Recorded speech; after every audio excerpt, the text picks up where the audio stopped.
সবই সাহস পাচ্ছে না। শুধু মাছ নয়, উপরে মাছ দেওয়া রয়েছে, ভিতরে রাইস।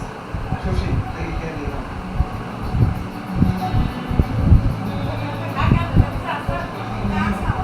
ভালো স্টিক নিয়ে এসেছে এবার। ওখানে বিভিন্ন ধরনের খাবার তৈরি করা হচ্ছে। এটা ল্যাম্প,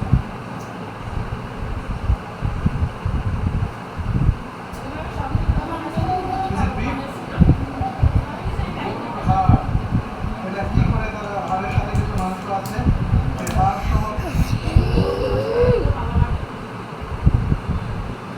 এটা নাকি চিকেন।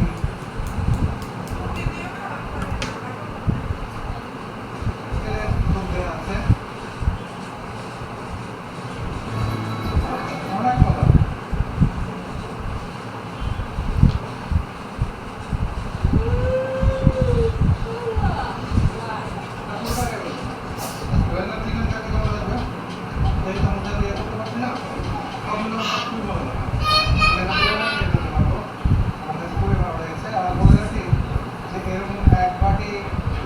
দাম হচ্ছে 70 থাইবাত। 70 থাইবাত হলে কত হয়? অবশেষে বাংলাদেশে আসছেন প্রখ্যাত ইসলামী চিন্তাবিদ ডক্টর জাকির নায়েক, যিনি বর্তমানে নিজ মাতৃভূমি ভারত থেকে নির্বাসিত এবং একসময়ে বাংলাদেশের আওয়ামী সরকারের রোষা মামলা করেছিলেন তিনি। এবং এই দুই ঘটনা একই সূত্রে দেখা। কিন্তু কি কারণে শেখ হাসিনা ও নরেন্দ্র মোদী রোষা মামলা করেছিলেন এই বিশ্ব বরেণ্য ইসলামিক আলোচক বিস্তারিত তুলে ধরেছেন আরিফ হাসান।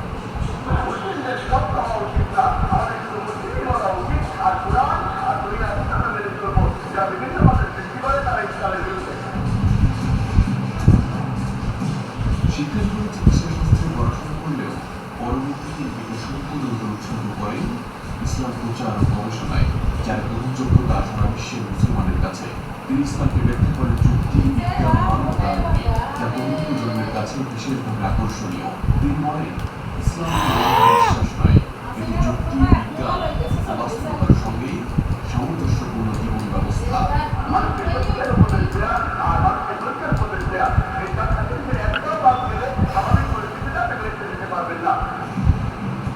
তার বক্তৃতার বিষয়বস্তু সাধারণত হয় পুরাণ আধুনিক জ্ঞান, ইসলাম ও অন্যান্য ধর্মের তুলনা, আল্লাহর একত্ববাদ এবং মানবতার জন্য ইসলাম।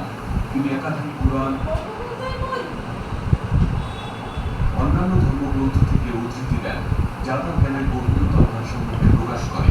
আমরা আমাদের মা বোনদের সাথে সাজিয়ে দেখাতে চাই না, তাদের সম্মান করি, তাদের ভালোবাসি, তাদের শ্রদ্ধা করি, আমরা করি।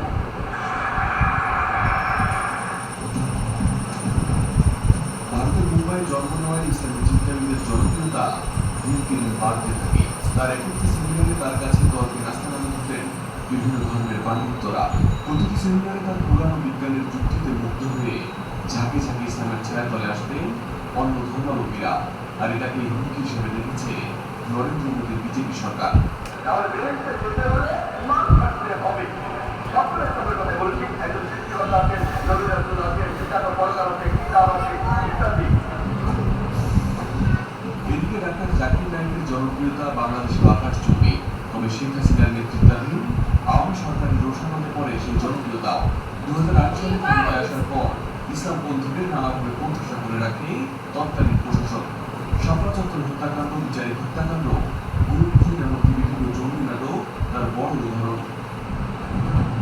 নতুন বাংলাদেশ গড়তে জুলফিকার স্টিল, জুলফিকার স্টিল ইস্পাত। 2008 সালে বাংলাদেশে ঘটে হুলিয়া ডিজেল হত্যা। এই হত্যায় উগ্রপন্থী কিছু তরুণের হাতে নিহত হন 22 জন, যাদের মধ্যে বিভিন্ন দেশের নাগরিকরাও ছিলেন। আর এই হত্যার পর ভারতীয় গণমাধ্যম শুরু হয় এক ধরনের মিডিয়া ট্রায়াল। সেখানে দাবি করা হয় ডাক্তার জাকির নায়েকের বক্তব্যে অনুপ্রাণিত হয়ে জঙ্গির পথ বেছে নিয়েছিলেন সেসব তরুণ। ভারত দাবি করে তার বক্তব্যে নাকি চরমপন্থা ছড়ানোর উপাদান রয়েছে। এর জেরে ভারত সরকার তার সংস্থা ইসলামিক রিসার্চ ফাউন্ডেশনের কার্যক্রম স্থগিত করে এবং পরবর্তীতে বিএনপি আইন অনুযায়ী তা বেআইনি ঘোষণা করা হয়। ভারত থেকে সম্প্রচার বন্ধ করা হয় তার পিস টিভির। এরপর একই দাবি করে বাংলাদেশের তৎকালীন সরকারও। ডাক্তার জাকির নায়েকের বক্তব্য প্রচার বন্ধ করতে ডাউনলিংক পারমিশন বাতিল করা হয় বাংলাদেশে। অবশেষে বদলেছে সেই প্রেক্ষাপট। শেখ হাসিনার পতনের মধ্য দিয়ে আবারও বিশ্ব থেকে সম্পূর্ণ ইসলামিক আলোচকের বক্তব্য এবার সরাসরি দেখতে ও শুনতে পারবেন বাংলাদেশের মানুষ, কারণ বাংলাদেশে আসছেন তিনি। জানা গেছে আগামী নভেম্বর মাসে তিনি অংশ নেবেন একটি বিশেষ মেগা লেকচার ইভেন্টে, যা আয়োজন করছে স্পার্ক ইভেন্ট ম্যানেজমেন্ট। সংস্থাটির প্রোভাইডার আমিরাত জানিয়েছেন, আগামী 20 অক্টোবর এক সংবাদ সম্মেলনের মাধ্যমে পুরো আয়োজনের সময়সূচি, স্থান ও বিস্তারিত তথ্য প্রকাশ করা হবে। আসার কথা বলা হয়েছে তার বাবার নাম হবে বিষ্ণু ইয়াস, মানে ঈশ্বরের ভৃত্য। আরবিতে আব্দুল্লাহ, যা নবী মুহাম্মদ সাল্লাল্লাহু আলাইহি ওয়াসাল্লামের বাবার নাম। তার মায়ের নাম হবে সুমতি, যার অর্থ শান্ত, নীরব, শান্তি। আরবিটার নাম আমিনা, যা নবী মুহাম্মদ সাল্লাল্লাহু আলাইহি ওয়াসাল্লামের মায়ের নাম। বলা হয়েছে তার জন্ম হবে মাঘ মাসের 12 তারিখে, মানে 12 রবিউল আউয়াল। প্রাথমিক পরিকল্পনা অনুযায়ী 28 এবং 29 নভেম্বর ঢাকায় অনুষ্ঠিত হবে ডাক্তার জাকির নায়েকের প্রথম বক্তৃতা। তবে আয়োজকরা জানিয়েছেন, শুধু রাজধানী নয়, ঢাকার বাইরেও কয়েকটি স্থানে তার বক্তৃতা আয়োজনের পরিকল্পনা রয়েছে। ডাক্তার জাকির নায়েকের বাংলাদেশে আগমন কোনো বাণিজ্যিক উদ্দেশ্যে নয়, এটি সম্পূর্ণ একটি চ্যারিটি প্রোগ্রাম হিসেবে পরিচালিত হবে। অর্থাৎ বক্তৃতার সমস্ত আয়োজন, অংশগ্রহণ, দ্রুত ইসলাম দেওয়া, শিক্ষা ও সমাজে ইতিবাচক প্রভাব বিস্তারের লক্ষ্যেই করা হচ্ছে। Arif Hasan, ATN news.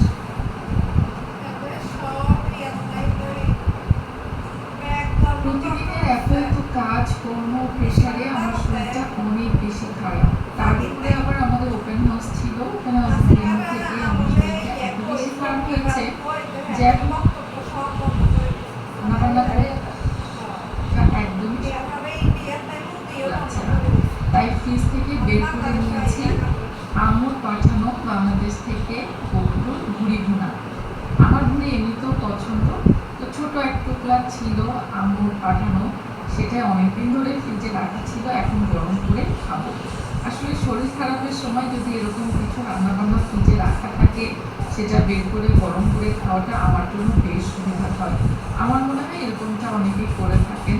আর তার উপরে বোঝেন মায়ের হাতে রান্নাগুলির কথা। এই অসুস্থ আসলে মানুষ কিন্তু তার জীবনের তাগিদের প্রয়োজনেই কষ্ট করে। অনেকেই আছেন এত কষ্ট করার কি দরকার, এত টাকা পয়সা কেন বেশি। আপনারা আসলে দেশে বসে দিক থেকে অনেক কিছুই বোঝেন না, বা যেটা দেখেন সেটা যে মিলিয়নার বা বিলিয়নার না হয়ে থাকে। আমাদের মতো যারা দিন এনে দিন খাই, বিদেশের বুকে তাদের যে কত খরচ সবকিছু চালানো একজনের ইনকামে, এটা অসম্ভব হয়ে দাঁড়ায়। যার জন্য আমাদের দুজনকে ইনকাম করতে হয়। এবং আমার মনে হয় শুধু আমাদেরকে না, আমাদের মতো আরো অনেক পরিবার আছে বিদেশে যাদের একজনের ইনকামে সংসার চালানো খুবই টাফ। সেক্ষেত্রে হাজব্যান্ড ওয়াইফ দুজনকে ইনকাম করতে হয়। আর আমি আমার হাজব্যান্ডকে ইনকামে সাথ দিই বা কিছুটা হেল্প করি, এটা তো খারাপ কিছু না, তাই না? যাই হোক, আমরা দুজন মিলে সংসারটাকে টেনে নেওয়ার চেষ্টা করছি। আর মানুষ জীবনে ভালো থাকতে কে না চায়, তো ভালো থাকার জন্য বা নিজের পরিবারকে ভালো রাখার জন্য পরিশ্রম তো করতেই হবে, তাই না? পরিশ্রমের কোনো বিকল্প নেই। আমি মনে করি সফলতার জন্য পরিশ্রমের কোনো বিকল্প নেই। ঘরে বসে থাকলে, আরাম করলে তো আর এমনিতেই এটা ভাত আসবে না, এটা খুব আর একটু বেড়ে